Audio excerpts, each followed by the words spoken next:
Mike Williams has a radio show. There's another man, I don't want to call his name, has a television show. There are radio stations around this city that do public service announcements. And when you say there are jobs available, I mean, your phone will ring and ring and ring. And even though you can only hire 6 people a month, at least you will have in your database, well, these are people that perhaps if this one quits, we can bring this one in. And so you know you've saturated the area, not just one day, not just 2 days, but maybe over the course of 6 months. If you want to get out the word and reach those people that need it. That's what the councilman meant about throwing out the net. You've thrown out the net, you say, and you've only had 500 people when there are 60,000 out there who are begging to do some kind of work. Not everybody that we see standing on corners begging for money, I wouldn't say they're looking for work. That's their job. But you have people who are who are out of work, who will trim a tree. I would trim a tree if I were young enough and if I needed to work. A good day's pay. But I'm going to tell you what I'm doing closing. I want you to have a very Merry Christmas and a prosperous New Year.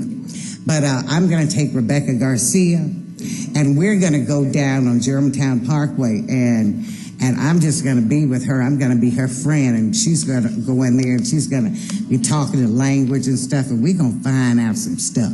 Thank you, Mr. Chair. Thank you, Mr. Bill Boyd. Thank you, Mr. Chairman.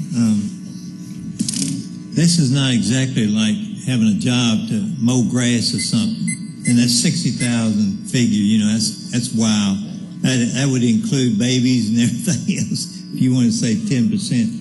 But aren't these tree trimming jobs? I just heard of my fellow councilman a while ago say that he hears that the people don't want to climb the trees. And of course, the danger in it around the lines. What do you call it? Electrical lines. Electrical lines. I wouldn't want the job either, even if I was out there in the job market. So I think we need to understand those kind of things. This is not people begging for jobs and needing jobs. The way you explained it, it sounded like they didn't want. You've made the offer and made the offer and made the offer, and you're going to continue to make the offer. But I know, as a former businessman and a manager of a large company, that costs you money, and you're going that route, and we appreciate it. Because I also like to see Memphis people hired. I think all of us up here do. We just have to have a little common sense about these kind of things. And so, don't they have to get up in the trees? Yes. Okay, well, that's what my fellow councilman told me a while ago, that he had heard that some of them don't want to get up, and that's dangerous that way, and also working around those lines. I wouldn't want to do it. Thank you very much. Thank you. Ms. Halbert, briefly.